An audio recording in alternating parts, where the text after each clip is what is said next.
Isang araw, merong isang misteryosong lalaki na pumasok sa isang Japanese restaurant.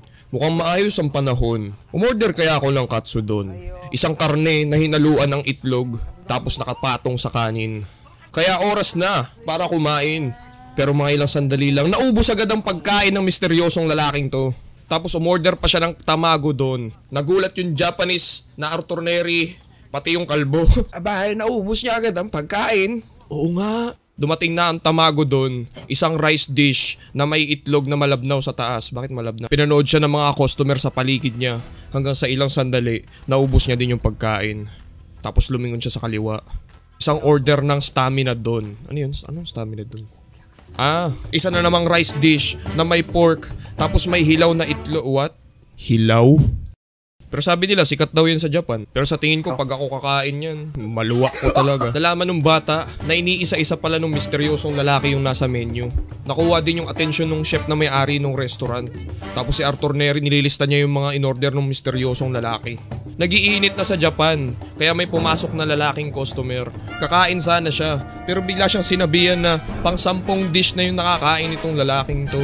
Kaya biglang lumabas yung lalaki para ikalat ang kamanghamanghang balita. Tara, sundan niyo ako! Panoorin niyo yung customer na matakaw. Ngayon, madami ng tao sa loob ng restaurant. Napakainit na sa labas. Pero mukhang mas mainit tong lalaking to. Ngayon, dumating na yung next order niyang ramen. Grabe na excite na yung mga tao. Kumuha na siya ng chopstick. Pero di nila inaasahang gagawin niya to. Bigla niyang tinanggal yung salamin niya. Kaya pala, para di mausukan yung salamin niya. Kasi ako may salamin din ako eh. Kaya talagang nakaka-relate. Lalo na kapag naka-face mask umuusok sa salamin. Ngayon minukbang niya na yung noodles. Chini-cheer siya ng mga tao sa paligid. Yung asawa naman ng chef namamangha sa kanya at sa kanyang pagluluto.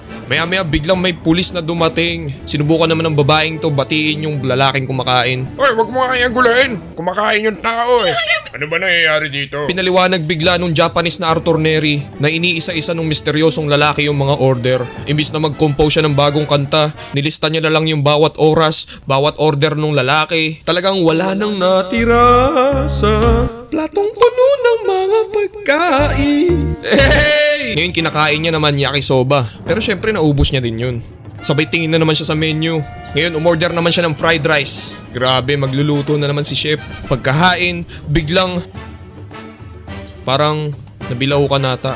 Kaya kinuhanan siya ng tubig. Pagkainom niya, sabak na ulit, let's go! Ngayon para sa kanyang final order, ang curry rice. Tahimik lang sa kusina si chef.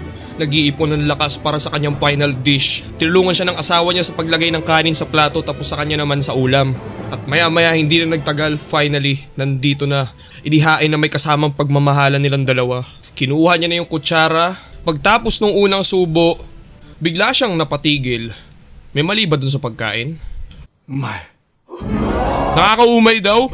Dahil ibig sabihin sa Japanese masarap. Iba kasi yung umay dito sa Pilipino eh. Ngayon habang inuubos niya yung pagkain, nag-cheer sila, let's go, let's go, let's go, let's go, let's go, let's go, let's go, let's go. Hanggang sa finally maubos niya na yung pagkain. Ngayon lumabas na yung chef para i-congratulate yung misteryosong customer. Dahil siya palang ang nakakaubos ng buong menu. Maya-maya sinuot niya na yung salamin niya. Mukhang naghahanda na siyang umalis. Pero tinignan niya muna yung menu, laki na ng accomplishment niya eh. Tapos bigla siya nagsalita. In-order niya ulit yung nasa pinakaumpisa ng menu, what up? Kailan kaya siya matatapos? Mababayaran niya ba lahat ng kinain niya? Abangan sa susunod. Joke lang, short film lang to eh, wala nang susunod.